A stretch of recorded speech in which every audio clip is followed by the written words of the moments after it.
Giliran saya berikan kepada penasihat hukum. Silakan. Ya, terima kasih yang mulia. Baik, Pak Kiai, terima kasih. Saya sangat butuh nasihat dan mudah-mudahan nasihat Pak Kiai nanti bisa menerangkan perkara ini sebagaimana Allah SWT juga menyukai itu. Rasul pun menyatakan ad-dinu nasihatu lillahi wa li rasulihi wa li a'immatil mu'minina wa ammatihim, dan karena itu mudah-mudahan ini nasihat bisa menjadi terang bagi terdakwa, hakim, pengacara, juga jaksa. Saudara ahli, saudara tadi mengatakan jika ada suatu khobar, saudara katakan harus klarifikasi, tabayun istilah Al-Quran. Dan tadi sudah disebut juga, ya ayyuhalladzina amanu in ja'akum fasikum binaba'i fatabayanu. Dalam konteks ada orang yang menyatakan ijazah itu palsu dan dia membuat buku untuk membuktikan ijazahnya. Bahkan dia menggunakan takkid dengan mubahalah. Sampailah kabar itu kepada saudara. Dalam hal ini kasus mubahalah ini, apakah saudara sudah melakukan tabayun kepada terdakwa Bambang Trimulyono atau Gus Nur? Baik, saya kapasitasnya tidak ingin mengatakan benar atau tidak sah. Bukan pertanyaannya apakah sudah tabayun atau belum kepada terdakwa ini? Saya tidak pernah ketemu. Pertanyaan saya, sudah pernah tabayun atau belum? Belum. Nah, baik, saya lanjut. Karena saudara katakan ija'akum fasikum binabain fatabayan. Itu titiknya. Penonton tenang. Saya lanjutkan ya. Saudara ahli, saudara katakan kaidah fikih, kaidah syarah menyatakan al-bayyinatu 'alal mudda'i wal yamin 'ala man ankara.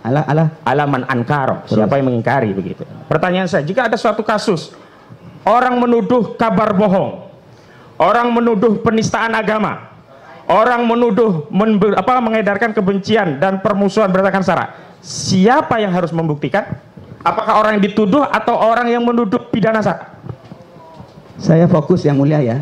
Kepada kasus, kepada beliau. Bukan pertanyaan saya. Kalau tidak bisa jawab, jawab saja. Tidak bisa menjawab. Saya fokus kepada pertanyaan saya. Tidak menjawab ini. Monggo ada kasus saja. lain. Tolong pengacara dipahami, saksi menjawab sesuai keahliannya. Baik, ini keahlian beliau katakan. Kewajiban membuktikan itu bagi orang yang mendakwa, orang yang menuduh. Nah, saya tanya kasus lain, tidak kasus terdakwa. Orang dituduh melakukan penistaan agama. Baik. Orang dituduh mengedarkan kabar bohong. Orang dituduh mengedarkan kebencian, permusuhan berdasarkan sara, suku, agama, ras, dan antar golongan. Dan masuk perkara. Siapa yang punya kewajiban al-bayyinah dalam kasus? Apakah terdakwa atau jaksa yang menuntut? Kasus siapa itu? Maksudnya bukan kasus ini. Bukan kasus ini. Ada orang. Saudara kan katakan, kalau ada orang menuduh harus membuktikan, mendakwa harus membuktikan. Nah, ini kalau ada kasus orang itu didakwa, siapa yang didakwa? Saya tidak mau spesifik. Kan sebutan Pak Bang Egi bagus. Sebut itu. Tidak, saya tidak mau mengadili karena pendapat Anda itu hanya pertimbangan. Nanti yang menerapkan keterangan saudara adalah hakim. Baik, karena Bang Egi barusan saya ngomong. pendapat. Enggak, saya yang bertanya, bukan Bang Egi. Ya. Ini kaitannya dengan kaidah al-bayyinatu 'alal mudda'i wal yamin 'ala man ankara. Silakan. Hakim yang mulia, saya berbicara di tempat ini berdasarkan BAP. Dan yang ditanyakan adalah kasus Pak Bambang Tri sama Gus Nur. Kalau dalam masalah ini saya jawab, saya tidak akan menjawab karena tidak tahu persoalan sebenarnya seperti apa. Baik, saya spesifikkan sekarang. Terdakwa ini didakwa, dituduh mengedarkan kabar bohong. Lalu masuk perkaranya. Siapa yang punya kewajiban membuktikan dengan kaidah al-bayyinatu 'alal mudda'i tadi? Jaksa atau terdakwa yang harus membuktikan? Karena beliau ini yang bersumpah, menuduh. Bukan, dakwaannya beliau bersumpah. Pertanyaan saya, dengarkan saudara Ali. Ada dakwaan. Terdakwa didakwa menyebarkan kabar bohong. Siapa yang punya kewajiban membuktikan kebohongan tadi berdasarkan kaidah al-bayyinatu 'alal mudda'i, bukan kasus yang lain ya ini. Baik, terima kasih. Ya. Dalam masalah ini yang harus membuktikan kebenarannya adalah yang menuduh. Bagus. Baik. Yang menuduh itu siapa? Oke. Bukan, itu kan menuduh dalam masalah. Sebentar Pak. Pak Yai, sebentar. Sekali Sebentar lagi saja, ini. saya luruskan Pak Yai. Oke.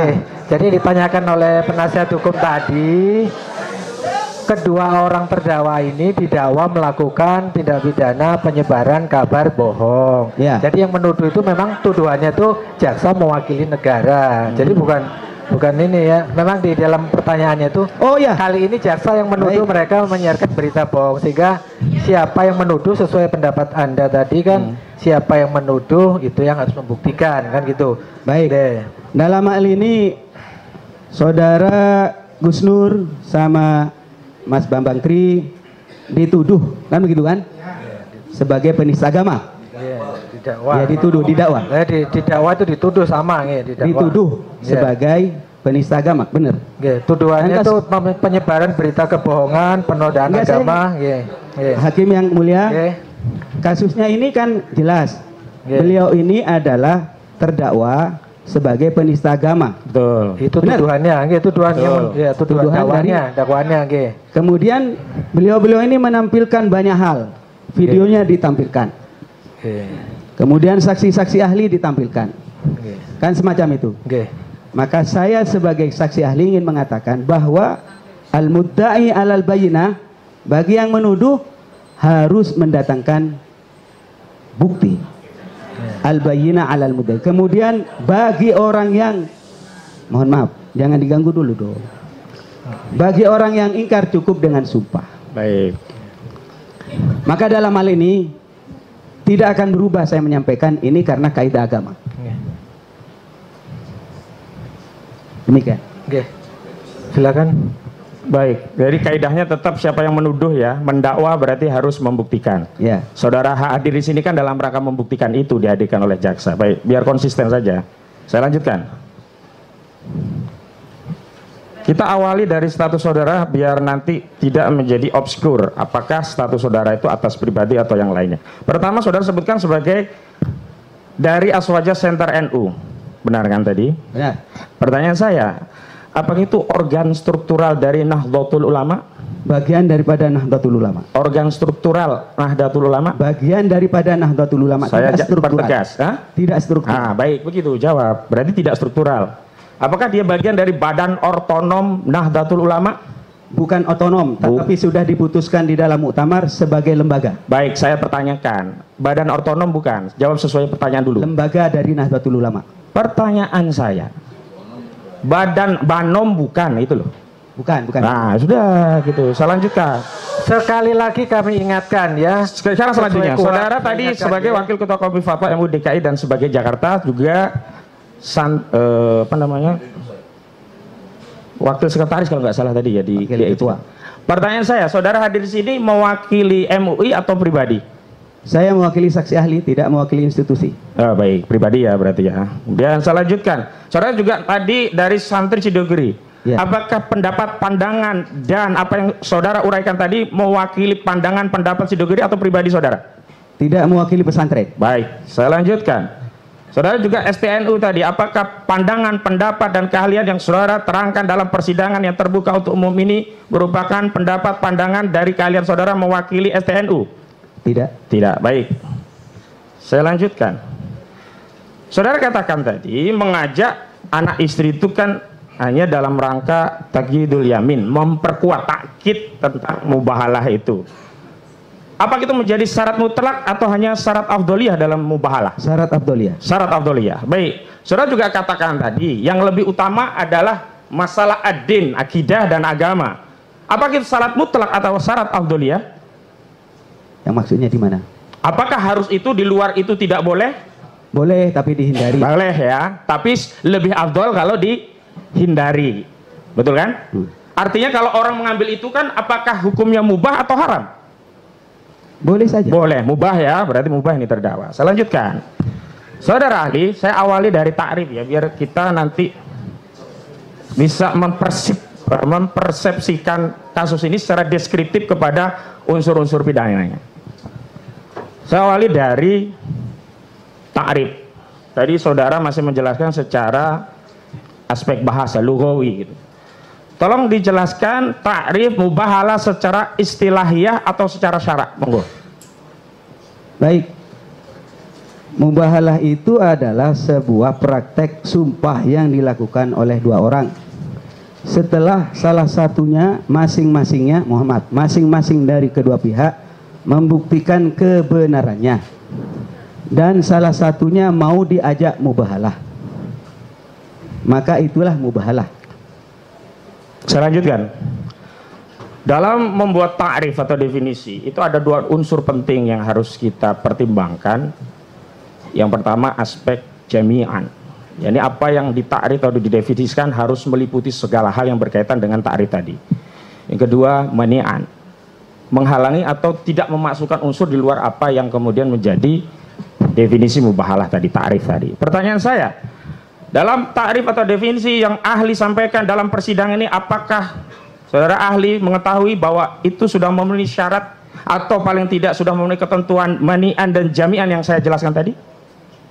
Belum memenuhi ketentuan dan syarat rukun dari mubahalah kalau praktek yang dipraktekkan oleh Gus Nur. Bukan, definisi saudara tadi gitu loh. Saya kasih contoh yang lain. Baik. Takrif sholat itu ada taklif lughawi, ada istilahi. Lughawi sholat itu doa.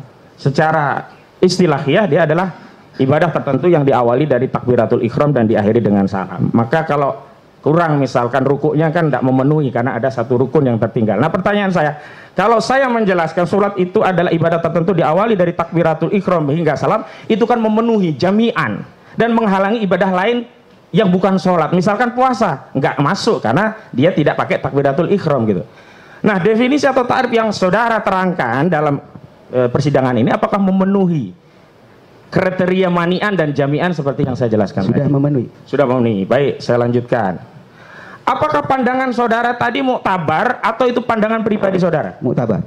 Tolong sebutkan ulama dalam kitab apa dan takrifnya bagaimana, sepengetahuan saksi yang saudara ingat saja, tidak perlu melihat atau rujukan begitu. Baik, yang pertama ingin saya sampaikan, saya berdasarkan Al-Qur'an. Ya. Pertama, Al-Qur'an menyampaikan faman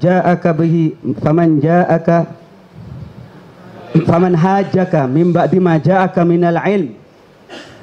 Kalau kamu berhujjah,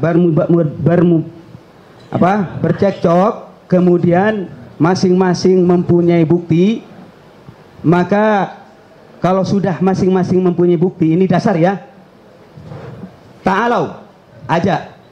Karena itu bahasanya mubahalah itu dua, setelah ada bukti, setelah ada kemauan masing-masing. Ini definisi diambilkan dari Al-Quran. Baik, yang maksud saya muktabar itu apakah definisi yang saudara sebutkan tadi juga diadopsi oleh ulama lain? Misalkan tafsir itu dijelaskan Ibnu Katsir demikian, di dalam Al-Kasyaf demikian, begitu. Tolong terangkan. Terima kasih. Ya. Secara umum saya sudah siapkan izin Majelis Hakim yang mulia, pandangan-pandangan saya sertakan tambahan daripada BAP, tapi tidak masuk dalam BAP, sekedar tambahan saja. Ya, dijelaskan saja. Keterangan Anda yang kita pakai. Izin yang mulia, apakah boleh saya sedikit melihat secara umum? Saya izinkan. Saya izinkan, ya. Karena saya melihat tadi penasihat hukum juga menyontek dari HP juga kan. Yang mana yang mulia? Ya, tadi ayat tadi. Saya tidak menyontek dari HP. Saya ada tulisannya yang mulia. Ya iya. Jadi jangan menuduh dalam persidangan ini. Sekali lagi ya penonton, saya ingatkan, saya sudah berkali-kali mengingatkan, tolong keamanan kalau yang mereka tidak bisa tertib di persidangan ini supaya dibawa keluar. Baik, pertama sebelum saya berbicara soal agama ini, Pak Ahmad Nur Hasin yang kami hormati, kami hati-hati hakim, karena saya bukan kepentingan di ruang sidang saja, tapi kepentingan agama. Takut salah, saya takut salah. Kalau salah saya bisa, makanya maaf. Boleh buka. Pertama yang saya sampaikan berdasarkan Quran tadi. Kemudian yang kedua, faman hajaka fihi min ba'di ma ja'aka minal ilmi faqul ta'alau, dan seterusnya. Ini Qurannya satu saja saya tampilkan. Kemudian berdasarkan hadis yang membicarakan masalah mubahalah. Saya sampaikan di dalam surat Al-Baqarah, wala taj'alu Allah urdatan li aymanikum, dan seterusnya, wa minan nasi man yujadilu fillah, dan seterusnya. Ini Qur'annya. hadisnya ini yang saya bacakan tadi. Lau yu'ton nas bid'awahum ladda'a rijalu amwala qaumin wa dimahum, dan seterusnya. Yang tadi menjadi dasar al-bayyinah alal mudda'i. Dan seterusnya ini ada hadis banyak sekali, saya loncat. Cukup satu. Pendapat ulama. Ya, pendapat ulama. Oke, monggo. Pendapat ulama al-bahlu wal la'nu wa bahalal qaum ba'dhum ba'dan wa tabahalu wa batahalu. Ini secara al-lughah bahwa mubahalah artinya saling melaknat satu dengan yang lain. Kitab apa? Lisanul Arab halaman 11 juz 11 halaman 71. Perintah dari Al-Qur'an, wala tuksirul aiman wa mohon maaf. Ini tolong penonton itu ditertibkan ya. Di dalam kitab Risalatul Mustarsyidin, kami mohon dikeluarkan ini ayat yang mulia. Kalau ada yang kurang pas dikeluarkan saja kalau terkait ayat Al-Qur'an. Membacakan ayat suci. Mari kita muliakan sesama Islam ini. Gus Nur tolong dengan tertib penonton ya, kita sama-sama muslim. Bambang Tri dengan Gus Nur ini sama dengan saya Islam. In uridu ilal islah. Tidak ada kepentingan kecuali saling memperbaiki. Lanjut. Wala tuksirul aiman wa in kunta shadiqan. Di dalam kitab Risalatul Mustarsyidin halaman 136. Jangan kau memperbanyak sumpah walaupun kamu benar. Oke. Dengarkan dulu ya. Nanti sudah Bang ya. Pandangan itu, kalimat mubahalah itu di mana saya dapatkan? Ini saya katakan pertama di dalam kitab Umdatul Qari Syarah Sahih Al-Bukhari 28 halaman 18. Kemudian pandangan ulama ya. Izin Pak Ketua. Nih, berkaitan mubahalah, as'al hal hukmul bahalah khasum li Rasul dan seterusnya. Saya kutip di dalam kitab Hasyatul Bajuri juz 2 halaman 224. Intinya apa terjemahnya, intinya gimana? Intinya bahwasanya definisi mubahalah yang saya sampaikan tadi. Coba dibacakan yang di situ, di situ. Artinya apa tadi yang disampaikan pendapat ulama dalam kitab yang saudara baca tadi? Bismillahirrahmanirrahim. Ini pengajian nggak apa-apa ya? Nggih. Hal hukmul bahalah khasum lir Rasul alaihi salatu wasalam am yumkin ayyakuna aman lil muslimin?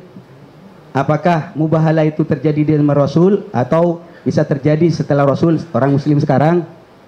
Di sini dikatakan hal law kana aman lil muslimin yajuzu ay yurada min qabli ahli sunnah wal jamaah min kibali, mohon maaf. Alal farqid dhalla hal minal maqid hudus ayatun tarulakul law ujirat al mubahalah. Ini ada fatwa. Alhamdulillah dan seterusnya. Ini definisi mubahalah. Fal mubahalah wa hiya du'a bil latnah 'alal kadhib minal mutabahilina. Laisat khas bin Nabi sallallahu alaihi wasallam wa dalil ala dzalika anna katsiran minas sahabah, dan seterusnya. Artinya mubahalah pernah terjadi di zaman Sayyidina Rasulullah dan juga pernah terjadi di zaman sahabat. Terus sampai kepada kalimat ba'da iqamatil hujjah, setelah hujjah disampaikan masing-masing. Nggih. Sabar. Oke, sabar. Kan saya cuma baca kitab. Sabar dulu, nanti ada giliran. Ba'da iqamatil hujjah, setelah mendatangkan hujjah. Wa sa'i fi zalati syubhat, dan usaha untuk menghilangkan syubhat. Ada usaha upaya. Nggih. Wa taqdibun nas wal indhar, mendahulukan nasihat, memberi peringatan dan seterusnya. Wa laisa minad daruri zuhuru ayatin tadullu ala kadhib, tidak menunjukkan misalnya Gus Nur pada orang yang Probolinggo, oke. Tidak menunjukkan bahwasanya kalau ada orang meninggal, oh harus ada yang meninggal, harus ada yang hancur. Tidak harus. Ini saya ngomong. Ini saya menjelaskan berkaitan dengan izin poin-poin mubahalah yang disampaikan saya. Al-Fakir masih mengaji kemarin kepada para ulama di PBNU, walaupun saya katakan tidak mewakili PBNU, tidak mewakili MUI, tapi saya membuat forum namanya Allahumma shalli ala Sayyidina Muhammad wa ala ali Sayyidina Muhammad. Saya kemarin bersilaturahim dengan para kiai, para ulama untuk bertanya, takut saya datang ke sini ini menolong kemungkaran.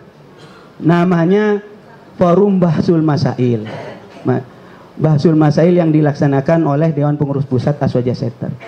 Datang 50 ulama, saya sebut satu-satunya, diantaranya Ketua Lembaga Bahsul Masail Nahdlatul Ulama, Ketua, Sekretaris, Wakil Sekretaris, Sekretaris Majelis Ulama Komisi Fatwa DKI, ada juga Wakil Sekretaris Komisi Fatwa MUI Pusat 2 orang, dan banyak lagi dari yang lain, dari ormas yang lain. Tujuannya satu, Pak Ahmad Hosinuddin, tahu.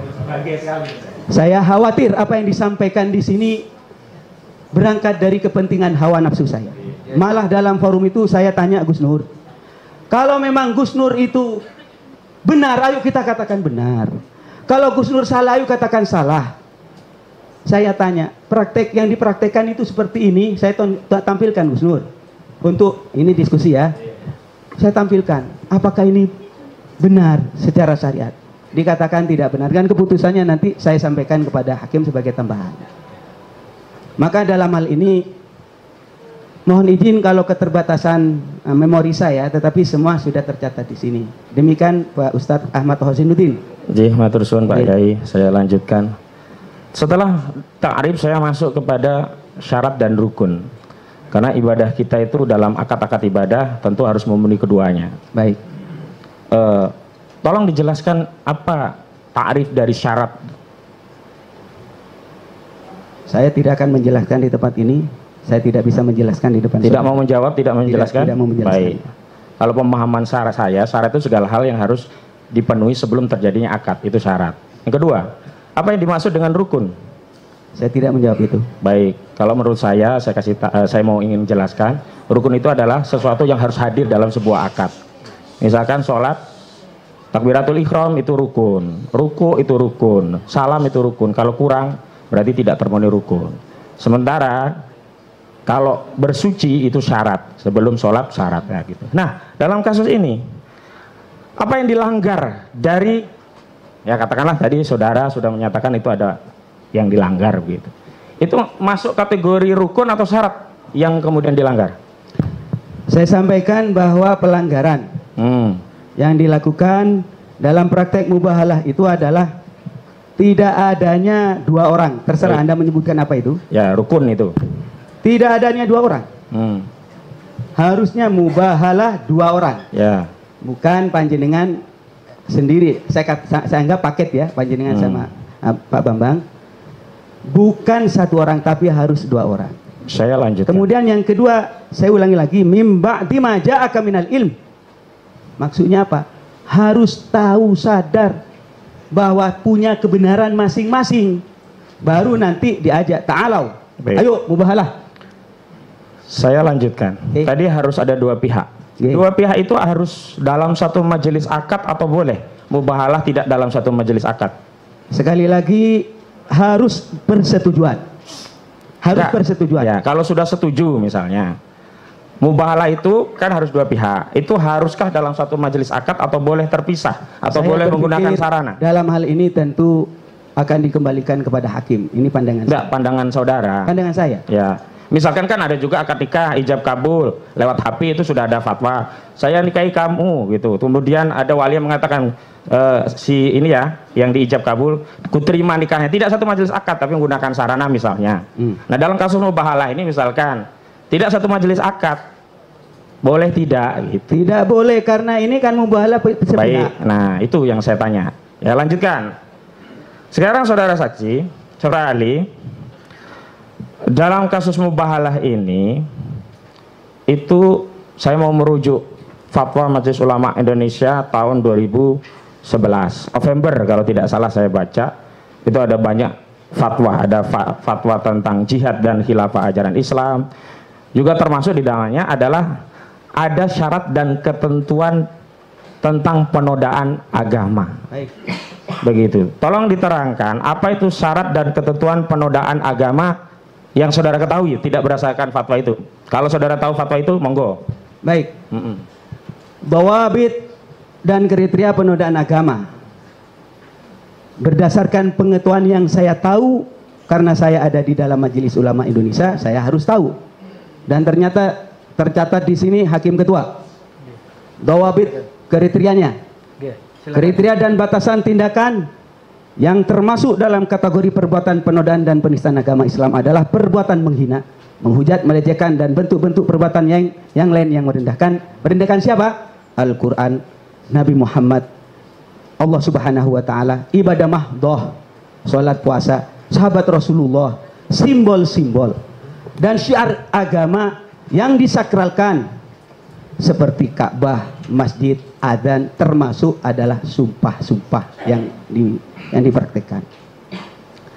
Termasuk dalam tindakan penodaan agama sebagaimana disebut dalam angka 1 adalah perbuatan yang dilakukan namun tidak terbatas dalam bentuk namun tak terbatas dalam bentuk pembuatan gambar, ini poster, karikatur, konten video, ya, media cetak, media sosial, pernyataan dan ucapan di muka umum dan media. Ini adalah kriteria dawabit, kriteria penodaan agama yang saya kutip dari Majelis Ulama Indonesia, dan saya harus mengutip karena saya ada di dalamnya. Baik, itu dari fatwa Majelis Ulama. Baik, ya. Ya. Saya lanjutkan.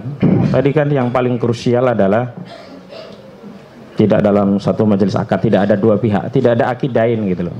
Kalau ini pernikahan nggak ada ijab kabul, ini ijab sendirian. Baik, gitu ya, Pak Ustadz. Ya. Dalam konteks misalkan ini akad ijab kabul, apa implikasi dari akad kalau ada orang ijab tapi tidak ada kabul? Kalau ini saya langsung tidak, ini akad dulu. Izin, saya tidak lari kemana-mana. Ini bisa menjawab enggak pertanyaan saya ini? Saya tidak akan menjawab. Tidak bisa menjawab atau tidak akan menjawab? Tidak akan menjawab soal ijab kabul selain kasus ini. Nah, nanti saya masuk ke situ. Kalau ini tidak mau menjawab. Baik, saya lanjutkan. Kalau di dalam sholat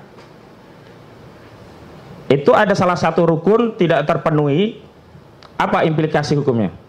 Batal. Batal, baik.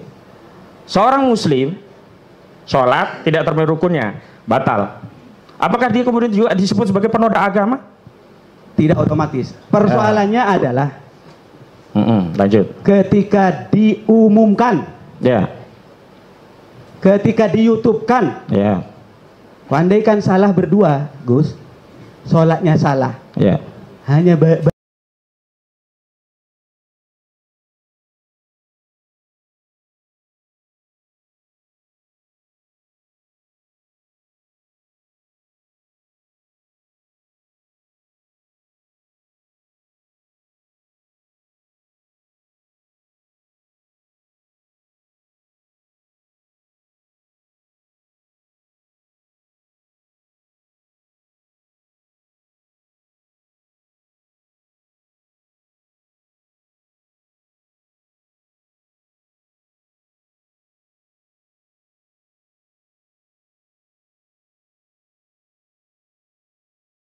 misalnya tidak memenuhi syarat rukun, rukun di dalamnya, misalnya rukun nggak sesuai nih, hanya batal begitu saja. Tetapi ketika diumumkan beda lagi. Baik, pertanyaan selanjutnya, ada orang bermubahalah dan sudah punya bukti, yakin, bahkan hakul yakin, dan kemudian dia siap dengan al-yamin, dengan bukti, tapi dia juga mau bermubahalah gitu. Saudara katakan tadi sudah mengumpulkan bukti gitu. Dalam kasus ini saya kasih tahu juga ya biar tahu. Gus Nur itu sudah mengumpulkan Bambang itu sudah mengumpulkan bukti penelitian 3 tahun terus dalam buku Jokowi Undercover. Itu sudah. Intinya apa itu? Terus dia kemudian menggugat. Enggak, inti daripada bukti itu apa? Pertanyaannya. Bukti itu menjelaskan bahwa ijazah Jokowi SD, SMP, SMA palsu. Terbukti. Bukti itu ada. Enggak terbukti di hakim enggak? Sedang digugat. Nah, saya lanjutkan. Sedang nanya kan nggak apa-apa ngobrol. Ya, kemudian digugat. Itu kan berarti ada itikat baik untuk menggugat. Kemudian terjadi kasus ini. Pertanyaan saya, apakah segala hal bukti itu harus disampaikan di dalam forum persidangan? Saya mengatakan di luar proses hukum, gitu. Baik, tentu pembuktian itu banyak cara. Tapi dalam konteks Indonesia yang saya pahami, apalagi kasus besar, harus dalam konteks agama saja. Kalau Indonesia nanti kami ahli pidana. Tentu harus ada bukti, ada saksi. Ya, bukan. Forumnya itu apakah harus semuanya di persidangan atau boleh pembuktian di luar persidangan? Misalnya ini ada orang jual beli, dia udah transfer bayar, diterima oleh pembeli, dibuktikan, oh udah diterima, selesai. Baik. Jadi saya jawab, ini karena fokus kepada pertanyaan atau kasus yang ada ya. Dalam kasus ini Gus Nur menyampaikan ijazah Jokowi palsu. Kemudian dikuatkan dengan mubahalah. Benar ya? Jadi begini, posisi hukumnya Bambang Tri meneliti. Ada buku, meyakini, kemudian Gus Nur memverifikasi, benar nggak? Dengan apa? Verifikasi, dia tanya buktinya mana, dijelaskan. Pakai sumpah nggak? Nggak, itu dulu. Setelah itu Gus Nur itu tidak yakin, berani nggak sumpah mubalah, begitu kronologinya. Kalau tidak yakin jangan mubahalah. Nggak, Gus Nurnya menanyakan dan dia siap. Kalau Bambang Tri ini yakin, 1000% yakin Bambang Tri ini, makanya dia siap dipenjara, siap ditembak bahkan. Mohon maaf, izin. Keyakinan itu tidak cukup dengan hanya ucapan, harus dengan bukti. Loh. Nah ini kan disampaikan. Kalau keyakinan Anda tidak bisa menghukumi, katanya yang zohir saja. Ya, saya ulangi. Yang zohir ada buku Jokowi Undercover. Ulangi Ustadzina. Dengerin dulu Ustadzina, bahwa bukti itu harus ditampilkan Ustadzina. Saya tidak ngomong anu ya. Sekali lagi. Jadi bukti itu harus meyakinkan baru mubahalah. Dan satunya juga tampil juga. Kalau nggak mau jangan disebut mubahalah. Kalau disebut mubahalah, ini namanya istilah agama dibuat main-main. Ustadz. Nah, begini. Soal keyakinan itu kan yang zohir kita hukumi. Secara subjektif kita tidak tahu keyakinan orang. Nah, ada orang yang meyakini secara zohir dan dia punya bukti dan dia siap bermubahalah. Tentunya kalau saya kaitkan dengan definisi atau syarat yang saudara lakukan tadi kan sudah. Cuman persoalannya kalau hal terkait mubahalah tadi itu kan sudah terpenuhi kalau menurut kami ya semuanya. Nah, itu apakah harus juga bermubahalah itu di dalam sebuah forum pengadilan sebagai bentuk daripada pembuktian yang saudara terangkan? Terima kasih. Jadi praktek mubahalah, saya ulangi lagi, apa yang dipraktekkan itu karena salah. Sebentar. Tidak bisa dijadikan bukti, Pak Ustadz.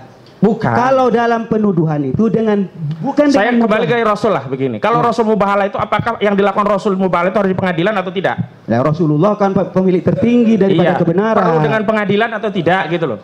Kalau Rasulullah itu, mohon maaf, tidaklah Rasulullah. Sekarang saya lanjut. Ada beberapa pembuktian. Ya. Baik. Ya. Ya, begini. Dalam akad itu kan ada pembuktian. Setuju saya. Tapi apakah setiap pembuktian itu harus dibuktikan di pengadilan? Baik. Ini pembuktian terhadap sebuah kebenaran. Kalau di Indonesia saya meyakini harus di depan pengadilan. Apalagi dalam kasus ini saya tidak ngomong mengandai-andai yang lain. Ya, oke. Sedang diajukan. Ini urusan Bapak. Saya cuma berbicara dari sisi agama. Ya sebentar. Begini ya, saudara ahli. Jadi saya nanti akan ke sana. Mohon tidak melompat gitu loh, agar juga jamaah itu tahu mana yang harus di pengadilan, mana yang ternyata juga boleh di luar. Misalkan jual beli sudah diterima, oke. Tapi saudara nanti misalkan berpendapat untuk jual beli boleh di luar asal tidak ada sengketa. Tapi kalau ini mubahalah harus di pengadilan, nggak apa-apa jawabannya itu. Tapi satu-satu dulu gitu loh. Baik Ustadzina. Karena kita ini berbicara dalam konteks mubahalah yang dipraktekkan dan terbuka. Saya ngomong ini, jangan masalah baik jual beli. Nanti keahlian saya bukan di situ nanti. Tolong dipahami. Baik, sekarang saya lanjutkan. Saksi tidak bisa dipaksa. Non saya apa saksi masih kuat, sehat atau perlu minum? Insya Allah. Kita silaturahim. Butuh nasihat lagi banyak ini kan. Jadi begini. Perlu minum Pak Yai? Belum. Saya minta minum. Masa perlu juga minum? Monggo. Tolong diambilkan minum dulu. Makasih. Allahumma shalli ala Muhammad. Ini jangan nyebut. Ambilin air. Ini saking mulianya penasihat hukum sama terdakwa ngasih air minum. Ini menunjukkan saya ini dihormat. Ya, itu ihtiram kita. Jadi kita menggali ya ini ya. Baik, monggo. Silakan minum dulu Pak Yai. Terima kasih jazakallah. Gus, izin sambil nunggu air minum ya.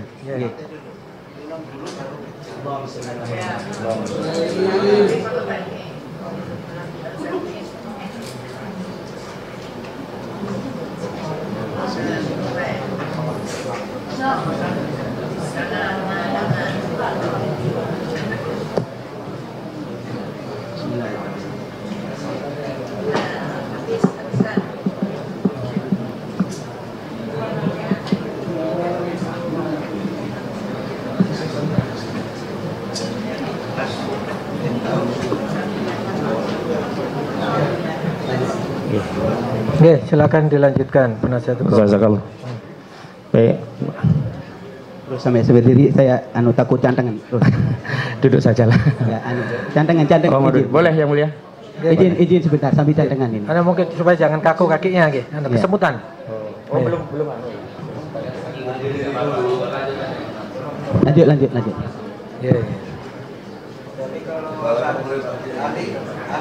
Kalau ada sesuatu disampaikan ya. Kalau ada sesuatu, ada keluhan sakit atau apa disampaikan. Baik. Makasih. Lanjut Mas Hasil. Dalam praktik mubahalah sepanjang peradaban Islam, sepengetahuan ahli, pernahkah terjadi implikasi mubahalah itu terjadi pada kaum tertentu, orang tertentu dan seterusnya? Saya kurang memahami, tetapi para ulama menghindari mubahalah. Menghindari mubahalah. Dan ini saya sampaikan tadi kan, dari zaman sahabat pernah terjadi, di zaman para tabiin pernah terjadi. Artinya selain dalam masalah akidah, pernah, dalam masalah muamalah malah, masalah waris juga. Namun demikian, kalau praktik mubahalahnya tidak sesuai, ini yang titik tekannya, yang disebut dengan penistaan itu. Saya harus menyampaikan kalau disengaja. Belum bertanya ke situ. Pertanyaan saya, dalam praktis sepanjang sejarah peradaban Islam, dari Rasulullah, sahabat, tabi'in, para ulama, sampai yang mutaakhirin begini gitu loh. Ada nggak kasus karena suatu kisah yang mubahalah, dia terbukti keliru, terus ada laknat, itu loh maksud saya, pertanyaan saya. Pernah nggak di memori atau pernah membaca di kitab apa begitu? Sesuai pengetahuan saksi. Pengetahuan saya terbatas di zaman Rasulullah saja. Di zaman Rasulullah, Nabi Muhammad ngajak mubahalah karena masing-masing punya bukti, punya bukti, diajak, Nasrani, kalau kamu memang benar, ta'alau, ayo.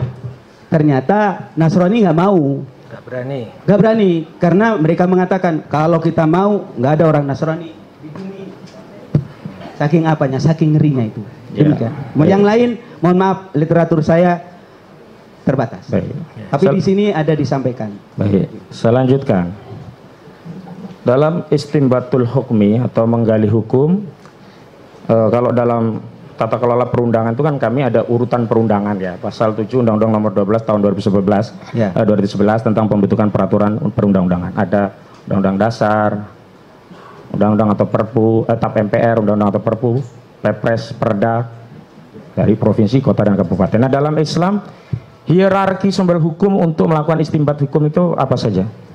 Tentu kami mengacu kepada pengetahuan saya, Al-Quran ya, Al-Hadis, kemudian Qawaidul Fikih, kemudian masuk kepada fikih, pandangan ulama. Ini urutan yang biasa kami pakai. Dan ini juga kami praktekkan dalam hasil Bahsul Masail nasional yang kami lakukan. Ini pertanyaan saya lagi, bagaimana pandangan ahli kalau ada yang mengambil satu al-masalih al-mursalah, kedua istihsan, dan ketiga sebagai diantara rujukan sumber hukum. Pandangan ahli bagaimana? Karena saya di Nahdlatul Ulama dan saya tidak akan keluar dari konsep itu.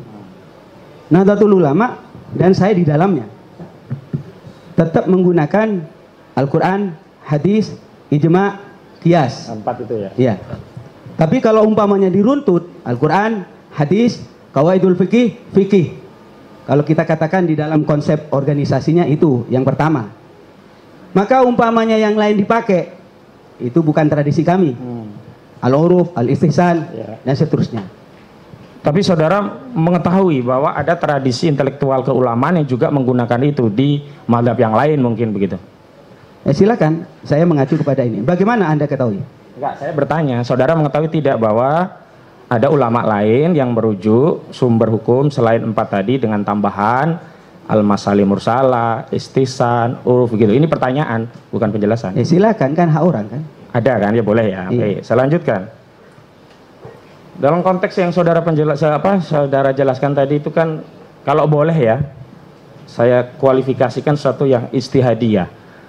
Tidak ijma, ada perbedaan pandangan ya.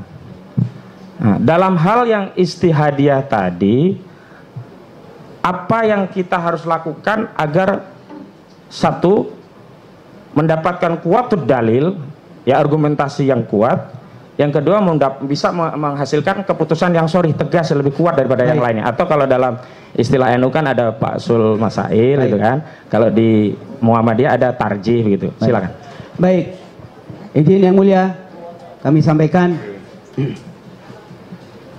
berkaitan dengan istinbatul hukmi. Kita harus menghindari sesuatu yang mukhtalafih. Yang mujma' alaih dalam masalah praktek mubahalah yang saya sampaikan tadi, harus ada bukti dua-duanya, harus saling mau untuk bermubahalah. Ini yang mujma' alaih. Adapun tadi nadu abna'ana wa abna'akum wa nisa'ana wa nisa'an wa anfasana wa anfusakum dan seterusnya, itu ada diperselisihkan. Ada yang mengatakan itu afdoliyah. Maka dalam hal ini yang perlu kita hindari, jangan sampai masuk mukhtalafih. Maka kemudian yang mukhtalafih saya tidak akan masukkan. Artinya praktek mubahalah yang dilakukan tadi harusnya memenuhi dua unsur. Sama-sama yakin, kemudian yang kedua sama-sama mau untuk bermubahalah. Bukan sepihak. Kalau sepihak jatuhnya itu tuduhan. Baik, saya lanjutkan. Dalam istimbat hukum ya, istimbatul hukmi fi syar'i gitu, ada dua kaidah. Yang pertama berkaitan dengan khitabu taklif, yang kedua berkaitan dengan khitabu wadi. Kalau taklif nanti adalah halal. Izin yang mulia, izin. Ya. Ini kayak pengajian jadinya. Saya fokus kepada pertanyaan yang berkaitan dengan masalah.